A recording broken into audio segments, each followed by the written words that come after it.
What are you hearing from the people who you serve about whether they feel safe in our area? Well, I think since the day I took office, people have been concerned by the rising rates of all different levels of crime.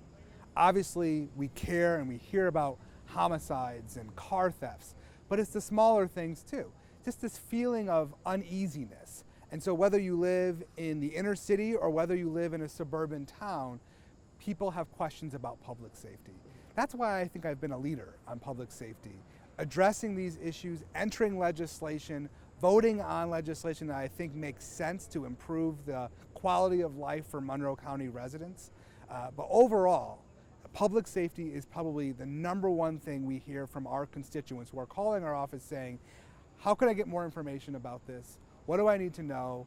How can you help us keep us safe? Have you had conversations with the police chief, with the sheriff? Absolutely. Do you hear their concerns about some of the legislation that they feel isn't working? Yeah, one of the things I'm most proud about is our accessibility and our availability to both the Monroe County Sheriff and the Rochester Police Department or local police departments in general. That's why we've been supported by local law enforcement in the upcoming campaign. But the reason why that I'm proud of that is because, again, I'm not a career police officer. I'm not a career prosecutor. I'm not a judge.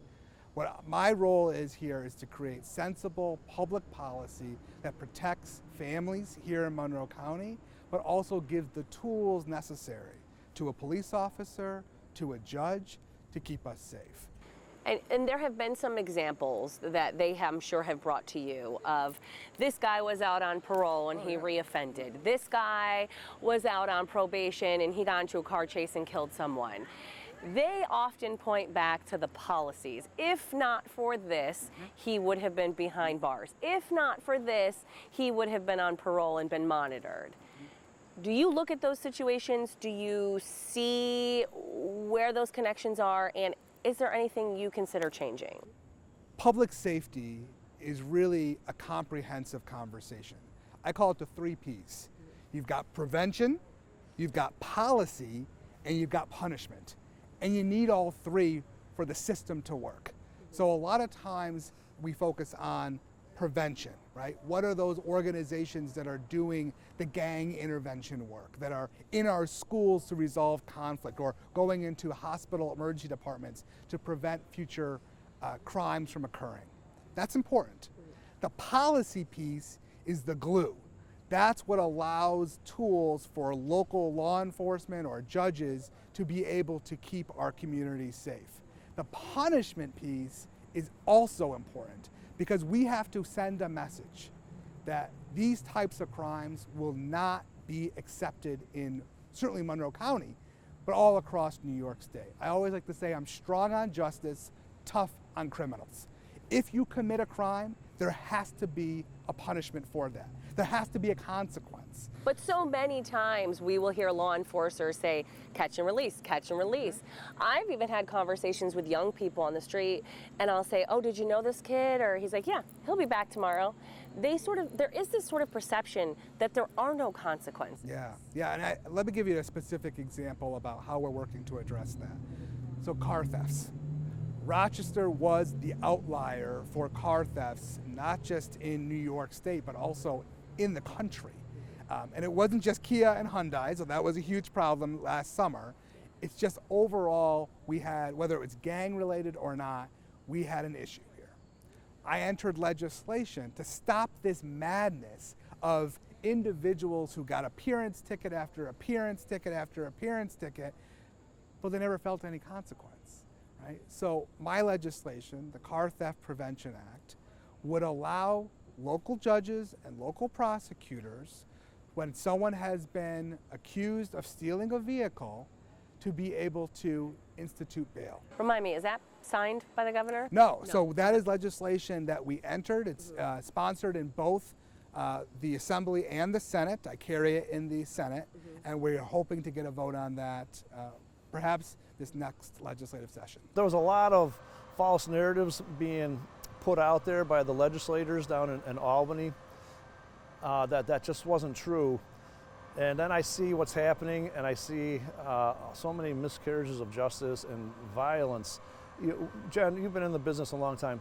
Never have we had this many acts of shootings in broad daylight. There's just no concern. It used to always be the night shift that would handle all the stabbings and the shootings. And I can't believe the number of female victims now that are being shot and killed. I mean, that was unheard of. It was always, murder victims were mostly the males, and you're just seeing a total chaos here. What do you think is driving the crime? So here's the reality. New York State is run by one party of government, which is the Democrats, and they have a theory of complete restorative justice versus punitive justice. So between 2018 and 2023, in a matter of 4 years, they literally went through the whole criminal justice system and made massive radical changes to create that restorative justice model. And they literally touched everything from the juvenile justice system, the adult system, the parole system, the prison rules within the prison to our district attorney's office. And it really has sent the criminal justice system in a complete tailspin. We now have concrete barriers in front of all our stores. We have blue light cameras in the parking lots of our stores. We have security guards at the front door. You go to get toothpaste, and you got to get the associate to unlock the toothpaste. This is what we face every day now, because we've gone way too far on not being able to take off the streets those that are not going to stop reoffending. That was a historic glass ceiling we broke. 4,000 stolen cars in Monroe County last year. How much higher were we going to go? There was nowhere else to go but naturally, progressively come down. But I don't think we should be taking victory laps. Do you feel like at this point enough offenses have been added to bail eligible, or are you still open to adding more or to looking at it differently? Yeah, so with any piece of legislation, whether it's public safety related or healthcare related, there are always improvements that we can learn from based on implementation or community feedback. So my mind is open when it comes to how do we improve public policy so that it works effectively here in Monroe County and in New York. Oftentimes when we talk about legislation, there's a different effect upstate than there is downstate. So we want to evaluate how bail or parole or other types of public safety initiatives have an impact on our community. For me, I am very proud of the work that we've done over the past 4 years to tweak or amend the bail reform legislation that was voted on before I was even elected to office, by the way, to make sure that it was working better. That was a change that we made to the bail reform law over the past couple of years, is to give local judges the tool to hold that individual on bail. Now, whether they use that tool, that's in their discretion. For example, the individual that was accused of the murder of Thomas Chase in Brighton. Obviously, this impacted myself, who represents Brighton, but our entire community is mourning for the loss of Mr. Chase, right? And we're frustrated because this young individual should never have been on the road in the first place. Now, yes, we know it took place in Erie County. Yes, we know it's a very complex case, but the fact remains that judge had the ability to hold that young person or put them back into the criminal justice system because they violated their parole by creating another felony.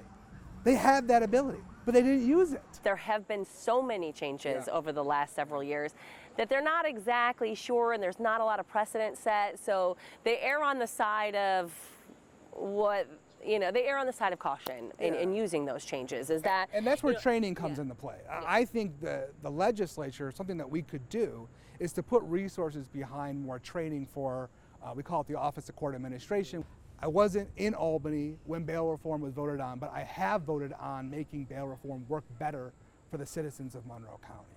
Would you have voted for it if you were in Albany? I think that most people, whether you are law enforcement, public policy, or judges, said that the cashless bail system that we previously had did not work well. There is no reason that an individual should sit in jail for a low-level crime because they only have $5 in their wallet. That's not justice. That's discrimination on how much money you have. Justice should be equal whether you are a high-income earner or a low-income earner, just as much as the punishment should fit both as well. Do you feel like there has been some acknowledgement over the last couple of years that what was put into place isn't 100% totally working, and so some changes have been made? Look, they certainly, well, first of all, this whole thing, there was the other misinformation that was put out to the community when this law was being proposed. There were press conferences where they would all stand up there and tell us, these are petty minor offenses that, you know, we're gonna have no more bail for minor offenses. The stealing at the store, you know, damaging someone's property, the minor offenses. Then the law came out and you're like, I can point a loaded gun at someone, threaten them their life, commit the crime of menacing, and I'll get an appearance ticket. I can break into a coffee shop at 2 o'clock in the morning, throw the brick through the window, run inside, grab that cash register, take the tip jar, the police catch me, and that is an appearance ticket. I can flee from the police in a car. I can resist arrest, and that's an appearance ticket. I don't think the average citizen had any thought that that was what this was all going to be about. And so now we are witnessing every day on our streets the consequences of this total bail reform being applied to crimes that the average citizen would say, no way, so you've got to take them off the streets. We are the only state of all 50 states, we're the only state that does not have a dangerous standard. Every state at least gave the judges the right to take somebody off the street. And the governor claims we just don't call it that, but we have it. They have the right to take them off by looking at their previous criminal history now. Yeah, well, we can debate. The problem is we can debate this all day long. All right, let's assume she's right. It's out there, okay, but we still have a problem because if it's not being applied and it's that complicated that we don't understand this, either way, we have got to come together and fix this. So the governor says, listen, I made the changes. It's not my fault if the judges don't use them. Where do you stand when it comes to that? Do you think the judges are apprehensive to use the changes because they're really not sure what's okay and what's not now? Two things on that. First of all, I will agree there are some issues since 2020, the big civil rights thing. We do have judges now that have been elected to the bench that clearly were activists, and they've been elected to a judge, and now they are continuing that activism role while sitting as a judge. And let's talk about yesterday in city court, Rashad Coe, okay? He shot a person on September 8th on Lincoln Street. The victim has life-altering injuries. He goes and gets arraigned for the first time yesterday in front of Judge Van White, who was appointed by the mayor, handpicked to be our judge to keep us safe. And he got released with no bail. He is back on the street. An order of protection was issued. Okay, we know how good if he didn't follow the law the first time, is he going to follow that order of protection?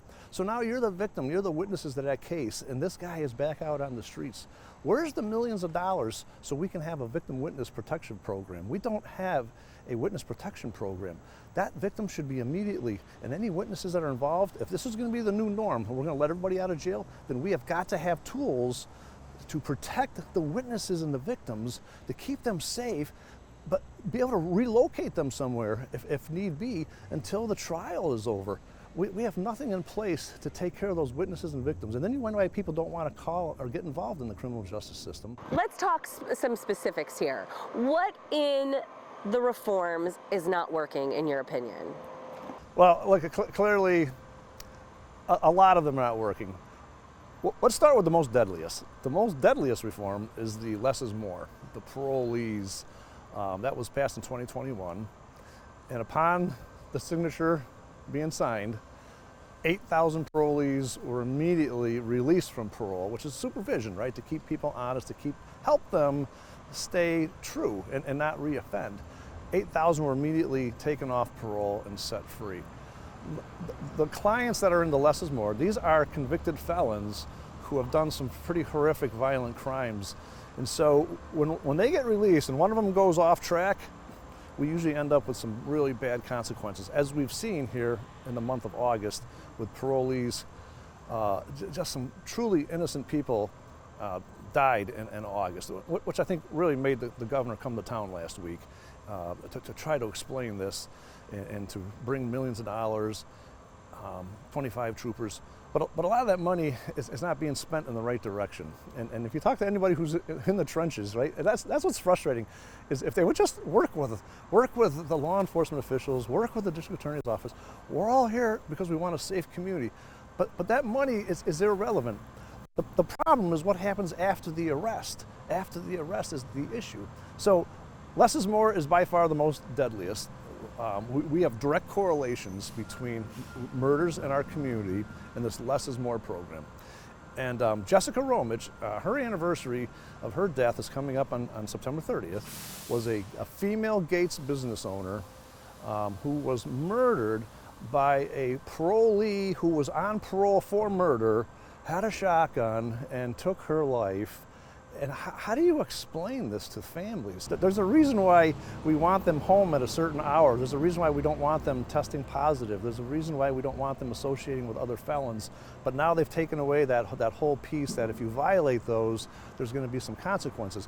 And this is where all the false narratives came, okay? When this was all being considered, there was interview after interview with certain assembly people and senators who stood in front of that camera and said, these are technical we are putting people back in prison for technical violations. They were a half hour late to their meeting. Well, none of that was true. If you saw what was happening with the parole system, you didn't get reincarcerated because you were late just once. You were totally ignoring the rules. You were totally engaging in risky behavior that oftentimes will then lead to a violent act. Half that narrative that was put out there, and people sit home and they watch that and they say, well, that makes sense to me. Why would we put somebody back in Attica because they came home late? But it was all a false narrative. And I don't know if it's just ignorance on behalf of a lot of these legislators or if it was intentionally done like that, but the parole system now has been totally watered down. And it's not the parole officers, it's the policies that have now been put in place. Do you think anything needs to change there, or do you think it has worked as intended? Well, when it comes to parole, we have to recognize that the vast majority of people who are released on parole go on to live integrated lives in the community with their families and are able to move on, right?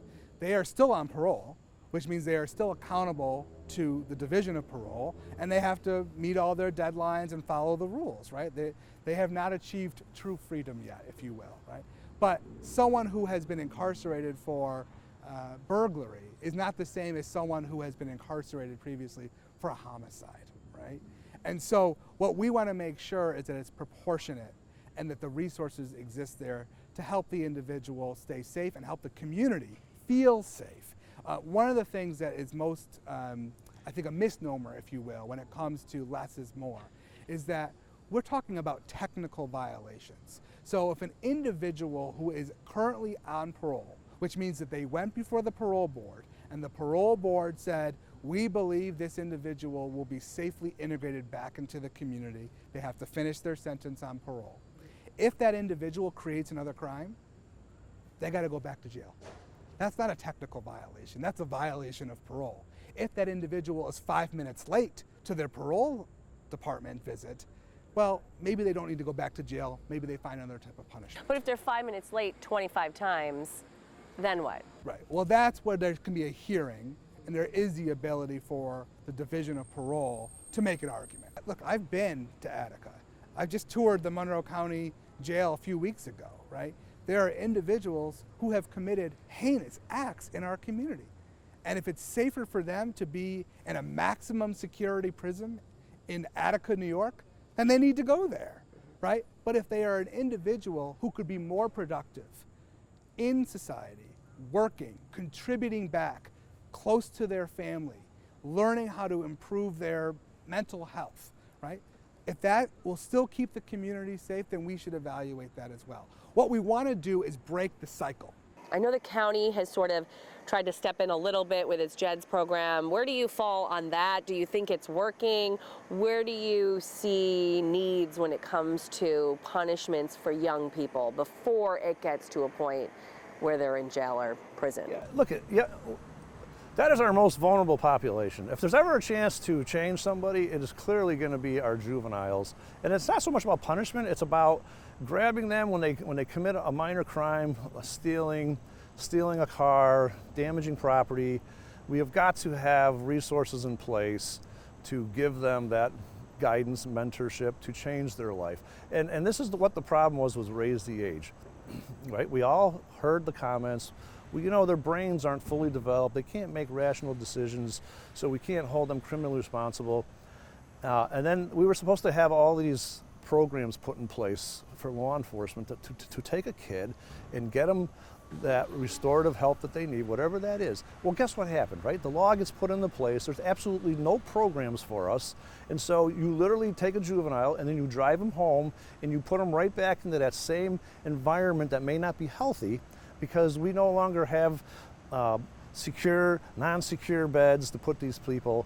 And all you're trying to do is you want to capture that person, and you want to be able to put them someplace where there's a structured schedule every day. We want them back in school. We don't want them skipping school. We don't want them driving around in Kias at age 13. We want them to be helped. So realistically, what are you hoping to change about any of this in Albany? Well, first of all, if I get elected and I am not part of the majority, our party is not part of the majority that gets to have some sway at how these laws go, then my job is to be an advocate, the biggest advocate for my victims, my residents here back in Monroe County. We tried to break that cycle of recidivism by giving them wraparound services and their families wraparound services through parole.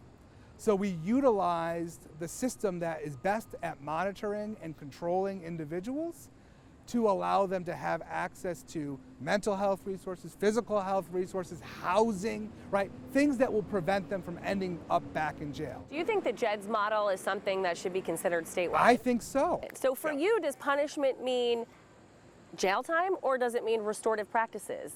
We have to do two things. We have to send a message that enough is enough, and we have to hold criminals accountable for their actions. And we do that, again, by that holistic model: prevention, policy, and punishment.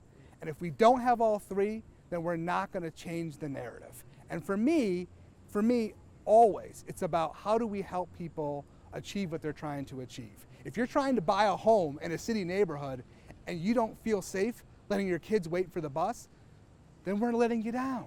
How much of a sway do you really have in Albany? Well, I'm very pleased to be part of the Senate Democratic majority, which means I have a seat at the table. And that's part of the overall misunderstanding of how Albany works. You have to have a seat at the table to be able to effectively advocate for your community.